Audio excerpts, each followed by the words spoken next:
আমরা যারা চাকরি করি আমাদের সময়ের মূল্য অনেক। আমি এই সিমটা সকালবেলা রান্না বসাইতে দিছি, তো পানি বেশি হওয়ার কারণে এই পানিটা যাচ্ছিল না।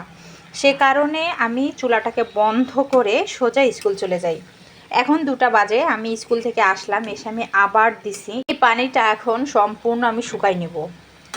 তো দেখা যাক আসলে সিমটা মানুষ বলে যে পানিতে রাখলে বা জাল কম হলে বা কিছু রাখলে যে সিম নষ্ট হয়ে যায় বা সিমটা খেতে ভালো লাগে না।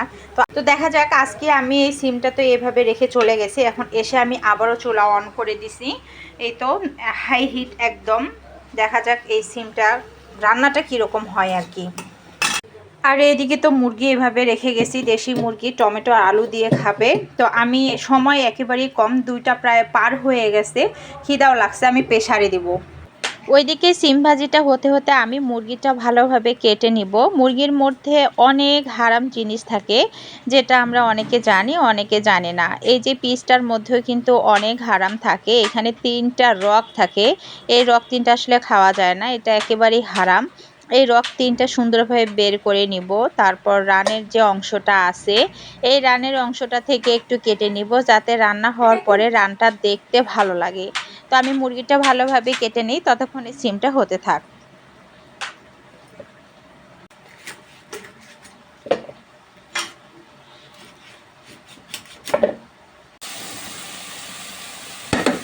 এই তো দেখছেন কি সুন্দর তেল বের হয়েছে, আর কি সুন্দর হয়ে গেছে ভাজিটা, কোনো সমস্যা হয়নি। যাই হোক, এবার আমি মুরগির মাংসটা বসাই দিলাম, আর পেঁয়াজ এই তো ধুয়ে রাখা কেটে রাখা দিয়ে দিছি লবণ, তারপর দিছি মিশ্রণ মশলার গুঁড়া, এরপর দিয়ে দিব মরিচের গুঁড়ো, তারপরে দিয়ে দিচ্ছি হলুদের গুঁড়ো। মিশ্রণ মশলার মধ্যে গরম মশলাও আছে। এরপর দিয়ে দিব পরিমাণ মতো তেল। তারপরে এটাকে ভালোভাবে আমি নেড়ে চেড়ে রেডি করে রাখবো। আমি কিন্তু কোনো প্রকারের এখানে পানি ইউজ করব না। এরপরে দিয়ে দিচ্ছি আদা বাটা এবং রসুন বাটা। দেওয়ার পরে আবারও একটু নেড়ে চেড়ে রেখে দিচ্ছি। এরপর আমি ঢাকনাটা লাগাই দিয়ে হাই হিটে জাল দিয়ে নিব, মাত্র 2টা সিটি দিয়ে দিব। এরপরেই কিন্তু আমি নামিয়ে ফেলবো, কারণ মুরগির মাংসটা খুব বেশি নরম হয়ে গেলে তাহলে আর কষাতে পারবো না, একদম গলে যাবে। আমি মাত্র 2টা সিটি দিছি, তারপরে একটু কষিয়ে নিয়ে এখানে দিয়ে দিলাম আলু। আলুটার সাইজ যেহেতু একটু বড়, সিদ্ধ হতে সময় লাগবে। মুরগির মাংসটার সঙ্গে যেন একসাথে সিদ্ধ হয়ে যায়, সব মশলা যেন একসঙ্গে ঢুকে যায়, এ কারণে আমি এভাবেই রান্না করি প্রেসার কুকারে। এই পর্যায়ে এসে আমি একটুখানি পানি দিয়ে দিলাম। আপনারা নিশ্চয়ই দেখতে পাচ্ছেন ভালোভাবে, আমি কিন্তু বেশি পানি দেইনি। তারপরও আবারও 2টা সিটি দিয়ে দিছি। 2টা সিটি দেওয়ার পরে ঢাকনা খুলে আমি এখানে 3টা কেটে রাখা টমেটো কুচি দিয়ে দিলাম।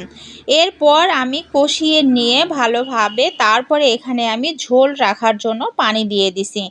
তারপরে দিয়ে দিলাম পাঁচফোড়নের গুঁড়ো। তরকারিতে পাঁচফোড়নের গুঁড়ো ছাড়া আমার খেতে ভালো লাগে না। এরপর আমি আবারও 3টা সিটি দিয়ে দিছি। এরপর আর কোনো রকমের সিটি দিব না, তাহলে সর্বমোট আমার সিটি হয়ে গেল 7টা। আমি আগে 2টা দিয়ে নিছি, তারপরে 2টা, তারপর লাস্ট যেটা সেটা হচ্ছে 3টা। তো আপনারা প্রেসার কুকারে এভাবে যদি দেশি মুরগির মাংস রান্না করেন, তাহলে মাংসটাও সুন্দর সফটভাবে নরম হয়ে যাবে, সব মশলাও ঢুকে যাবে, গলে যাওয়ার কোনো চান্স থাকবে না, অল্প সময়ের মধ্যে হয়ে যাবে। আর আলু কিংবা টমেটো যেটাই দেন না কেন, এই প্রসেসেই দিলে আপনার আলুও গলবে না, টমেটোও গলবে না, প্লাস মাংসটাও গলবে না। খেতে কিন্তু দারুণ লাগবে, সব মশলা ঢুকে যাবে, কষাটাও হয়ে গেছে। অনেকে প্রেসার কুকারে রান্না করলে পরে সেটা কড়াইয়ে ঢেলে নিয়ে কষিয়ে নেয়। আমি মনে করি কড়াইয়ে কষিয়ে নেওয়ার কোনো প্রয়োজনই হয় না, এভাবে যদি আপনার প্রেসার কুকারে কষিয়ে নেন। তো যাই হোক, আমার রান্না শেষ, খাওয়াও শেষ। ভালো থাকবেন, আল্লাহ হাফেজ।